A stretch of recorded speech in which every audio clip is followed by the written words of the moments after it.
Everyone thinks they know the story of Japan. Right. The lost decades. Yeah, you've probably heard the cliches. The endless, desperate government spending. Trillions of yen just poured directly into concrete, paving over riverbeds, building bridges to nowhere. Exactly. The whole world watched Japan throw mountains of borrowed money at a dying economy year after year and fail. And the global consensus settled on one really simple, comforting conclusion. The world decided the medicine was simply too weak. Right. The dose just wasn't big enough. The government just needed to hit the stimulus button harder. Yeah. But if you're listening to this right now, brace yourself, because we are about to completely dismantle that entire narrative. Yeah. The world was wrong. Completely wrong. I mean, the failure of Japan's recovery had absolutely nothing to do with the amount of money they spent. The true answer to this trillion-dollar illusion does not lie in the volume of the cash. It hides in the exact split-second moment the money was injected into the system. It's all about timing, and the hard data proves it. Welcome to the Deep Dive. Today we are cracking open a landmark working paper, a staggering piece of forensic research by two economic heavyweights from UC Berkeley, Alan J. Auerbach and Yuriy Gorodnichenko. Right. The paper is published by the National Bureau of Economic Research. It's simply titled Fiscal Multipliers in Japan. But don't let the dry title fool you. No, this is not some casual opinion piece. This is a 50-year autopsy of an entire national economy. These researchers tracked the hard data from 1960 all the way to 2012. They bypassed all the political spin and looked directly at the math. And what they uncovered is just a black comedy of global policy errors. We are looking at a masterclass in how incredibly smart people make catastrophic mistakes. They misread their own dashboards. They prescribed the exact wrong drugs at the exact wrong times. They quite literally suffocated the patient while frantically trying to save them. And they did it all using borrowed money that future generations have to pay back. Which is why this isn't just a history lesson about Tokyo in the 1990s. No, it's a massive, flashing red warning light for the whole world today. It is about the money in your own pocket right now. Because if you look around, governments everywhere are reflexively hitting that exact same stimulus button. So let's start with the ultimate myth. The idea that all this Japanese stimulus just went straight down the drain. The famous bridges to nowhere. Right. If you ask a casual observer, they assume Japan's massive infrastructure spending was a total bonfire of tax dollars. But page 1 of this NBER paper drops a massive plot twist. The fiscal multiplier in Japan wasn't weak at all. Historically, it was incredibly powerful. Okay, let's unpack that. We need to define fiscal multiplier without sounding like an economics textbook. Let's strip it right down to the studs. Sure. Think of it as the ultimate measure of government effectiveness. It asks one brutally simple question. If the government takes 1 yen and injects it into the economy, how much total domestic product does that actually create? Basically, what's the return on investment for society? Precisely. If the multiplier is exactly 1, it's a wash. The government spends $1, the economy grows by $1. And if it's below 1? Then you are actively destroying wealth. You are taking $1 of taxpayer money, spending it, and only getting, say, 80 cents of economic activity back. It's a net negative. But if it is above 1, you are creating growth. You are sparking an economic fire. You put in $1, you get $1.20 back. So what did the Berkeley researchers actually find when they looked at Japan's full historical sample from 1960 to 2012? The numbers are absolutely staggering. The 3-year average multiplier across that entire half-century was 1.30. 1.30. It means for every single yen the government spent, the Japanese economy grew by 1.30 yen. That is a 30% return, Yeah. just on the average. But the paper shows it goes higher, doesn't it? Oh, much higher. The maximum multiplier hit 1.74. And if you look at the cumulative multiplier, like the long tail compounding effect over several years, that reached an astonishing 2.30. Wait, so it's like planting a $1 seed in the ground and growing a $2.30 tree. The soil was incredibly fertile. Government spending in Japan was undeniably working. By these metrics, their fiscal stimulus was actually outperforming the United States during the exact same era. If you're listening to this and you followed global economics at all, that should feel like a slap in the face. We are universally taught that Japan's stimulus was a joke, a failure of epic proportions. But you're telling me that structurally, their economy was highly responsive to government cash. The math does not lie. The historical average was a 1.30 miracle. But this just deepens the mystery. If the multiplier was a miracle, If the money was fundamentally doing its job, why did Japan stall out so hard? Why did they suffer through a lost decade? Or rather, multiple lost decades? Well, the money didn't vanish. The physical mechanism of the multiplier existed, so something else broke. The system failed somewhere else. Right. To figure out what broke, we have to look at how global policymakers were actually navigating this crisis. And this brings us to a terrifying realization in the research. The doctors were wearing completely broken glasses. For 30 years, the most powerful economists on Earth were relying on statistical models that were actively, aggressively lying to them. Let's talk about the mechanics of this lie, because this is where the incompetence becomes systemic. Traditionally, how did economists calculate these multipliers? What were they looking at? They used a tool called a VAR, a vector autoregression. Okay, we promise no dense jargon. Translate vector autoregression into plain English for me. Imagine trying to predict the sales of today's latest smartphone, but the only data you are allowed to use is from the era of rotary telephones. And you have to assume that human behavior has never, ever changed. You're forcing modern reality into an obsolete, unbending mathematical box. That is exactly what a VAR does. It is a highly rigid statistical lens. It forces messy, chaotic reality to fit very strict assumptions. It assumes that an economy reacts the exact same way to a shock today as it did 10 years ago. It assumes linear, perfectly predictable behavior. But an economy isn't a machine made of gears and levers. It's a biological organism. It's made of human beings. It changes. It gets sick. It panics. And that is why the VAR models failed spectacularly in Japan. They were inherently backward-looking. They forced a rigid narrative onto the data, completely blinding policymakers to what was actually happening in real time. So what did Auerbach and Gorodnichenko do differently to actually see the truth? How did they break the illusion? They threw those old models in the trash. They used a newer, vastly superior analytical tool called the local projections method. How does a local projection differ from that rigid box? Think of it as a highly flexible magnifying glass. Instead of forcing the data into a predetermined narrative, local projections allow the data to breathe. It calculates the reaction to an economic shock horizon by horizon, step by step. It maps to the actual fluid state of the economy. It adapts. It adapts completely. It doesn't impose dynamic restrictions. It just looks at what actually happened in the real world. So you're telling me that the world's top policymakers, like the central bankers, the prime ministers, the IMF advisors, were basically navigating a Category 5 economic hurricane with a broken compass? It's worse than that. They were using a compass that pointed south and swore to them it was north. The rigid statistical lenses created a complete fiscal illusion, and it gets even darker when you realize the sheer extent of their confusion on the ground. I mean, how confused could they be? They knew the economy was crashing. Actually, no. They couldn't even agree on whether the economy was crashing. They couldn't even agree on what a recession was. Are you serious? You're trying to fix a broken national economy, but the doctors in the room don't even know if the patient is sick. The paper exposes this brilliantly. It highlights the absolute chaos of defining a recession. To fix a patient, you need a diagnosis. But in Japan, depending on which statistical ruler you used, the patient was simultaneously sprinting a marathon and lying dead on the hospital floor. Okay, walk me through these rulers. How many ways can you misdiagnose an economy? The NBER researchers tracked 3 completely different indicators that economists were using simultaneously. 3 different rulers. Ruler number 1 is called DY. It measures the deviation of the output growth rate from the trend. What does that actually look like in the real world? It looks like an erratic, terrifying heartbeat. It's highly volatile, constant high-frequency spikes up and down, a jagged line of panic. If you use DY, you think the economy is having a violent seizure every other quarter. Okay, what about ruler number 2? Ruler number 2 is Y, just the letter Y. This measures the deviation of the output level from the trend. How is a level different from a rate? Make that intuitive. Instead of looking at how fast the economy is growing day to day, Y looks at the absolute total size of the economy compared to where it should have been. Imagine you expected your business to make $100,000 this year, but you only made $60,000. Y measures that massive $40,000 gap. So instead of fast spikes, it looks like a deep canyon. Exactly. Massive, slow, agonizing swings, deep valleys, long, slow mountains. So ruler 1 says the economy is jittery and erratic. Ruler 2 says it is locked in a deep, slow freeze. That's a massive contradiction. And then there's ruler number 3, the res indicator.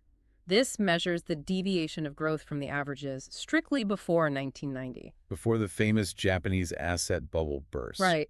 It compares today's reality to the golden era. And if you look at the res line on a graph, it is just a grim, terrifying slope that keeps going up in the later years. It shows a permanent, irreversible departure from the old normal. 3 rulers, 3 completely different parallel realities. This definition chaos was the hidden disease of the Japanese policy apparatus. Look at the graphs in the paper. At certain points in the 1990s and 2000s, these 3 lines completely diverge. They point in entirely opposite directions. One line is screaming that you are in a deep recession. The other line is insisting you are in a robust expansion. And if you use the wrong ruler, you apply the wrong medicine.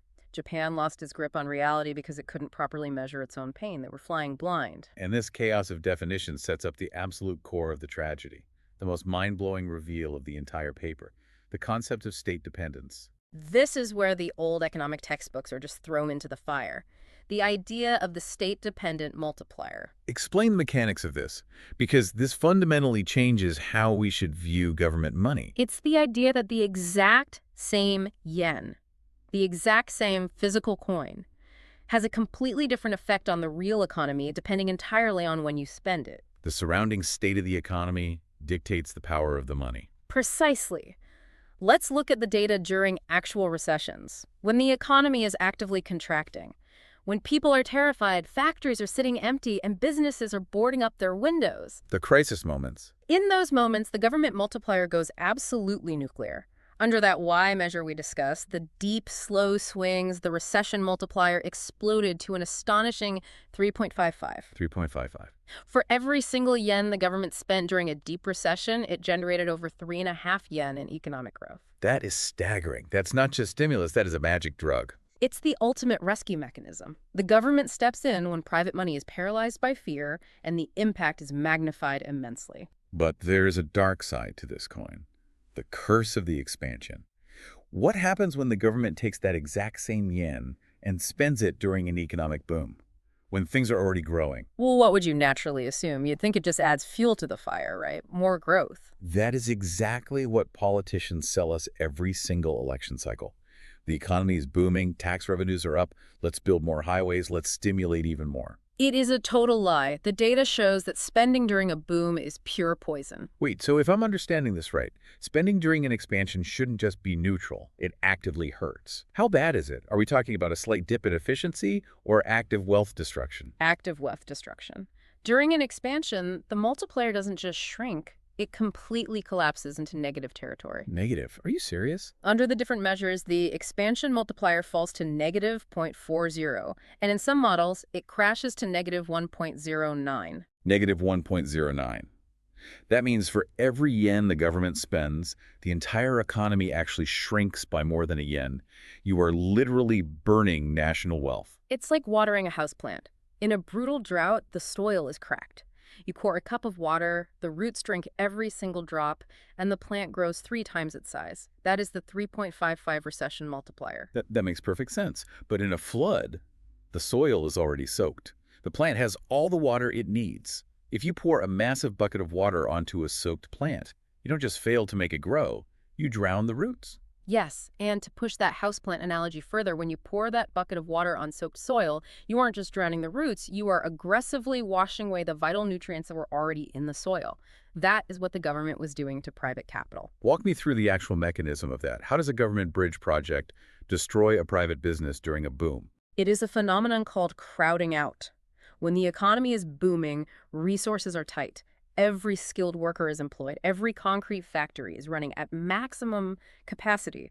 So if the government suddenly decides to build a massive multi-billion yen bridge, where do they get the workers? Where do they get the steel? They have to steal them from the private sector. Exactly. They bid up wages. They bid up the cost of raw materials. They force private companies to compete with the infinite wallet of the state. And a private robotics firm or an auto manufacturer cannot win a bidding war against a government that prints its own money. So what happens? The private companies cancel their own projects. They stop innovating. They stop expanding. The government spending literally chokes out the healthy, productive, innovative private spending.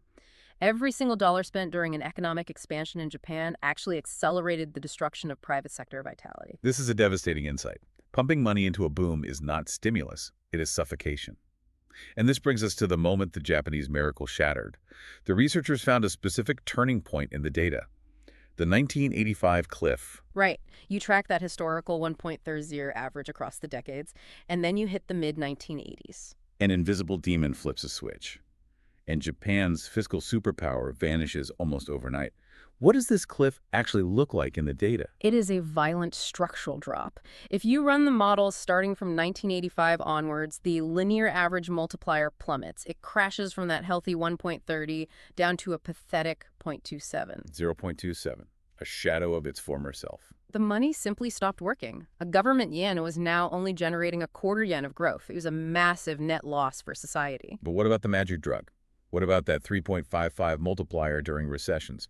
Surely, even if the average dropped, the government could still fight crises effectively. That is the most terrifying part of the 1985 cliff. The ultimate safe harbor evaporated. The safety net broke. Under the DY measure, the recession multiplier dividend, that extra boost you mathematically expect to get during a crisis, crashed from 1.81 down to barely 1.07.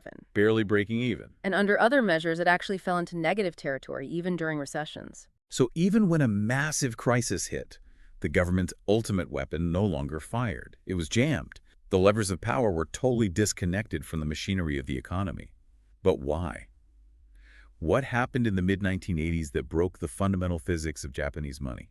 To answer that, Auerbach and Gorodnichenko had to perform an incredible piece of statistical surgery. They had to look at human psychology. They had to eliminate the prophets. The prophets, meaning the people predicting the future. Right. Because markets are not blind. Human beings anticipate what the government is going to do. If a Japanese prime minister goes on national television and promises a trillion-yen stimulus package for next year, businesses don't wait for next year. They react today. They price it in. They change their hiring plans right now based on a promise. Exactly. And the researchers hypothesized that this human predictability might be corrupting the raw data. They wanted to know, what is the true power of an economic shock? What happens when money arrives that nobody saw coming? How do you mathematically fix that? How do you separate the surprise money from the expected money 30 years after the fact? They purged the data. Explain the mechanics of that purge. They gathered massive databases of real-time semi-annual forecasts from the OECD and the IMF. So they looked at what the smartest experts in the world thought the Japanese government was going to spend in any given year. And they used those historical forecasts as a mathematical filter. They took the actual government spending and they subtracted any spending that the market already expected to happen. They scrubbed the data clean of human anticipation, leaving only pure, unpredicted shock stimulus. Now, in economic theory, a pure shock should be incredibly powerful. It catches the market off guard, it forces immediate reallocation, it jolts the system awake. And does it work like that in reality? In the United States and Europe, yes. When researchers strip out the expected spending in Western economies, you reveal the true, raw power of the stimulus. The multiplier actually goes up. But in Japan? Here is the counterintuitive reveal. Yeah. It is a massive slap in the face to traditional theory. In Japan, stripping out the predictions resulted in an even worse outcome. The average multiplier for unpredicted surprise shocks crashed to a negative 0.34. Wait. If nobody saw the money coming, it should have been a pure jolt of adrenaline. Instead, it was like a toxin draining blood faster. How is that even mechanically possible? Why would surprise cash destroy growth? Because of the unique structure of Japanese corporate planning. You have to understand the keiretsu system. The massive interlocking corporate webs. Right. Japanese manufacturers, banks, and suppliers are deeply intertwined. They plan their capital expenditures years, sometimes decades in advance. They rely heavily on government 5-year outlooks to build their intricate supply chains. They prize stability over everything. So when the government suddenly drops a surprise, unpredicted bridge project or a massive unannounced subsidy into the market, the keiretsu doesn't have spare, idle capacity just sitting around waiting for a surprise. They have to scramble. They have to rip workers away from long-term productive projects. They have to disrupt their carefully planned shipbuilding or auto manufacturing schedules just to grab the sudden government cash. It causes absolute supply chain chaos. So the lack of transparency actually caused businesses to recoil rather than invest. Transparency and predictability were the only things holding the fragile system together. The Japanese economy wasn't reacting to the reality of the money. It was reacting to the theater of the policy. The promise, the predictability of the money, was more important than the cash itself. When you isolated the pure surprise spending, The medicine was revealed to be a poison. And this toxicity reached its absolute catastrophic peak during the most famous era of modern Japanese history, the black humor of the bubble. The years 1980 to 1995. The era of neon lights, the Walkman, the unbelievable real estate boom. The stories from that era are insane. The Imperial Palace grounds in Tokyo were supposedly valued higher than all the real estate in the state of California combined. It was the greatest asset bubble of the 20th century. Corporate valuations were completely detached from reality. And then, the violent burst in the early 1990s. The stock market crashed. Property values evaporated overnight. The country desperately needed saving. Yet, tragically, the data shows this was the exact moment their fiscal medicine was at its historical absolute weakest. The timing is almost cruel. The researchers mapped this out using a 10-year rolling estimate. They track the power of the multiplier over time, and it creates a very distinct shape on the graph. A concave curve. A deep, bowl-shaped depression. The absolute rock bottom of the multiplier's effectiveness, the ultimate dead zone, perfectly overlays the years 1980 to 1995. Right when they needed the multiplier the most, it abandoned them. But why? What was so unique about the Japanese economy in 1989 that made stimulus impossible? It comes down to a concept called slack, or more accurately in this case, the total lack of it. Slack, meaning empty space in the economy, idle resources. Unemployed workers, empty factory floors, unused steel. During the bubble years, Japan had zero slack. What does zero slack actually look like on the ground? It means the economy was stretched to the absolute breaking point. Labor was at 100% capacity. College graduates were getting multiple job offers with massive signing bonuses just for showing up to an interview. Every factory was running hot. It was entirely tight. And remember our rule about the poison pill? State dependence. What happens when the government tries to inject massive stimulus into a tight, booming, zero-slack economy? It crowds out the private sector. You can't hire a worker who is already working 80 hours a week for Sony. Exactly. When an economy is that tightly wound, government stimulus cannot create new growth. There is simply nothing left to grow. It just fiercely competes with the private sector for the exact same exhausted workers and depleted resources. So the government spending didn't drive production. It just drove up inflation pressure. The government literally squeezed the private sector to death while frantically trying to save it. They poured boiling water on a drowning man. It is a dark comedy. They panicked when the bubble burst, they hammered the stimulus button, but because the physical economy was still structurally rigid and lacking slack, they just crushed whatever private vitality was left. The absolute lack of slack negated the multiplier. It rendered the trillions of yen completely inert, worse than inert, destructive. But economies do change. The lost decade dragged on, the asset prices fell, the factories eventually did empty out, the workers did lose their jobs, the slack eventually returned to the Japanese economy. Which leads to a fascinating, deeply ironic turn of events in the data. The ironic rebound in the ruins. We fast forward, past the 1990s, past the early 2000s. We look at the data around the 2008 Great Recession, the global financial crisis. Suddenly, out of nowhere, the Japanese fiscal multiplier sharply rebounds. The pulse comes back. It shoots back up to 1.44. Highly effective number, well above 1. The medicine is working again. 1 yen in, 1.44 yen out. A solid return. But why? Why did it suddenly come back to life after 20 years in a coma? Because the patient had finally lost enough blood. That is incredibly dark. The country had suffered through a grueling lost decade of stagnation. The economy was now a wasteland. It was filled with exactly what it lacked in 1990. Idle resources, unemployed workers, empty capacity, massive systemic slack. It is a terrifying irony. The fire extinguisher only started working after the house had already burned to the ground and there was plenty of empty space to spray the foam. The government could finally spend money without crowding out the private sector because the private sector had already retreated in defeat. They could hire workers to build bridges without driving up corporate wages because the workers were now desperate for jobs. It raises a haunting question. Is this 1.44 multiplier rebound a victory of modern fiscal policy? Did the government finally figure out how to stimulate the economy? Or is it just the tragic silver lining of a ruined era? Is it just the mechanical math of a wasteland? It's not a victory. It's an autopsy report showing the patient finally stopped fighting. The medicine works best on an empty stomach. And Japan was starving. But here is the ultimate tragedy. Even when the multiplier rebounded, even when the slack returned, Japan did not suddenly roar back to global dominance.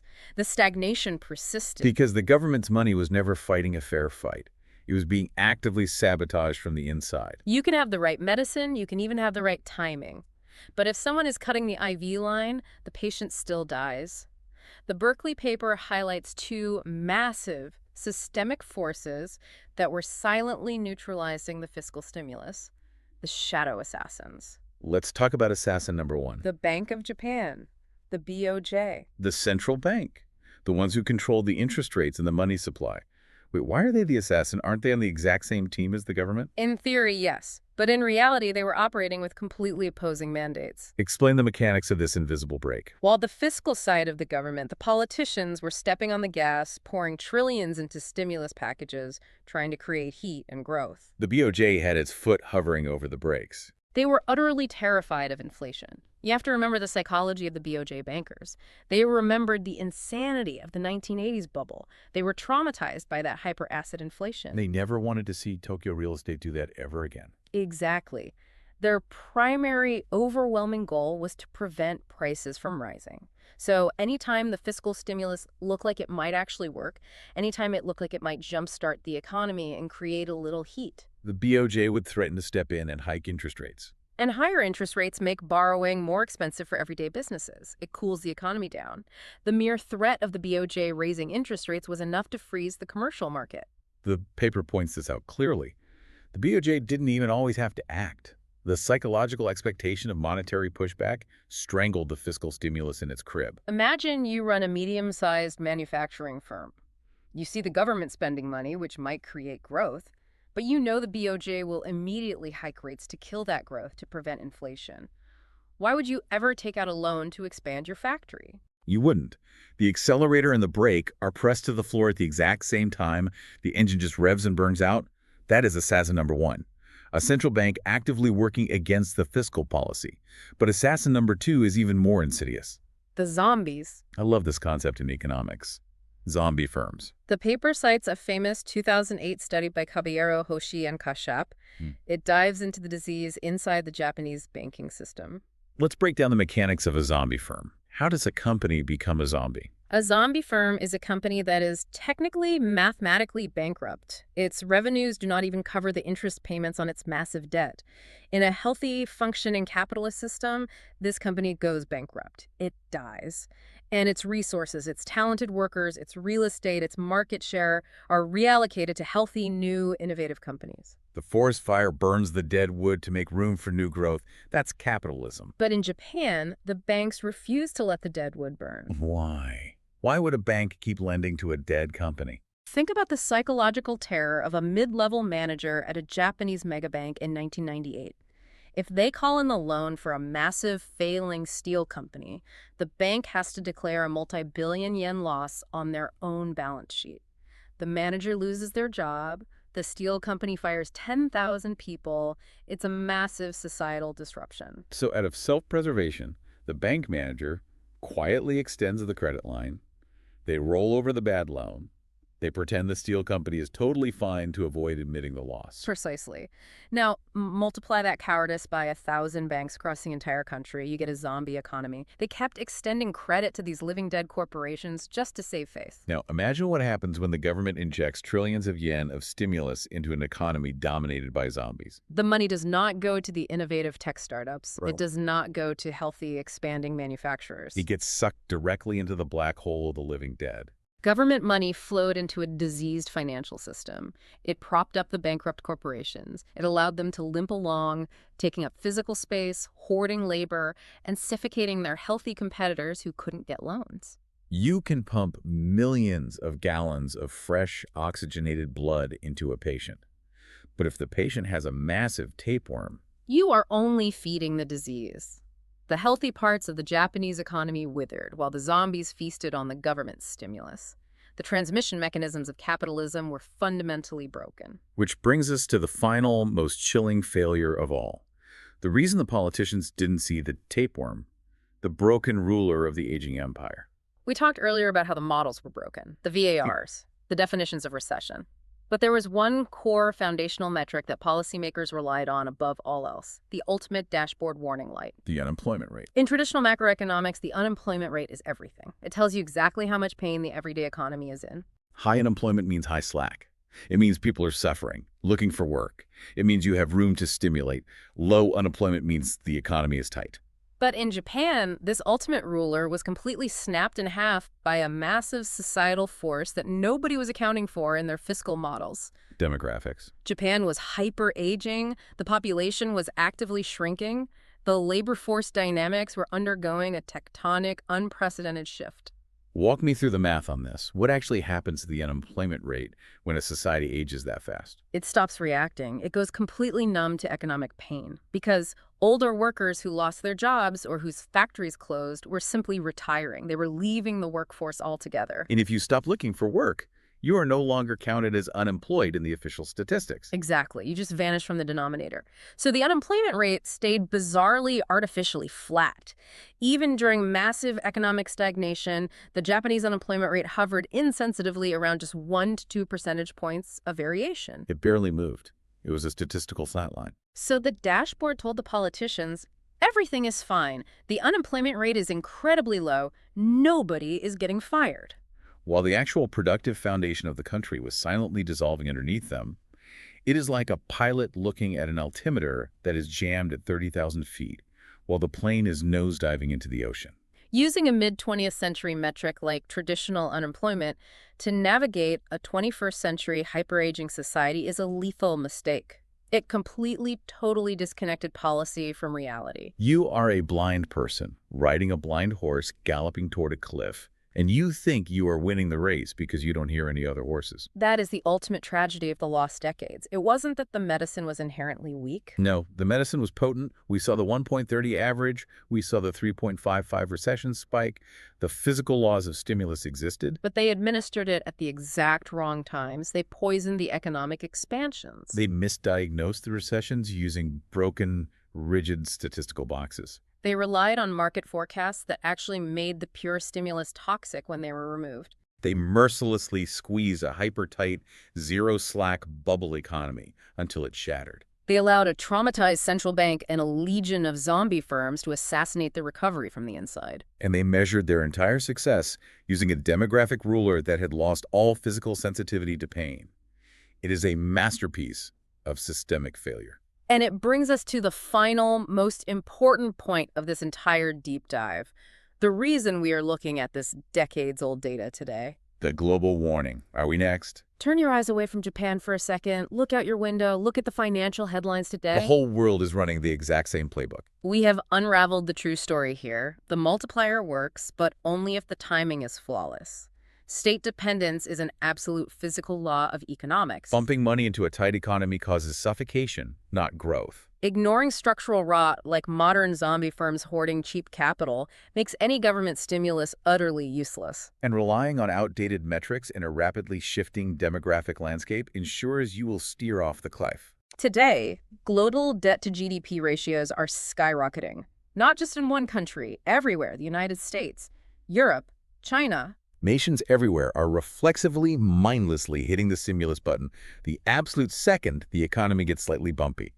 They're acting exactly like the 1980s Japanese policymakers. They think the answer is always volume, just print more, just spend more. But without understanding the brutal mathematical lessons of Japan's timing, Without recognizing the massive zombie corporations currently surviving on cheap debt in our own markets right now. without realizing that our own labor metrics might be masking deep structural pain. Are we actually saving our economies? Right. Or are we just cheerfully, blindly buying front-row tickets to our very own lost decades? The x-ray machine is broken, the doctor is reading the wrong chart, and the syringe is already in the patient's arm. The only question left is whether the plunger gets pushed during a boom or a bust. And I want to leave you with one final, deeply unsettling thought to mull over. We talked about how the Japanese multiplier only rebounded when the economy had massive slack, idle human workers waiting to build things. But look at where we are heading today with artificial intelligence and robotics. If human labor is permanently replaced by AI, what happens to the concept of economic slack? If the government tries to stimulate an economy in the 2030s, who are they hiring? If the slack is entirely algorithmic, does the old multiplier math even exist anymore? Or have we permanently entered an era where government stimulus is just throwing cash into a machine that doesn't need it? That is the ultimate unknown. Think about that the next time you hear a politician promise a $1 trillion rescue.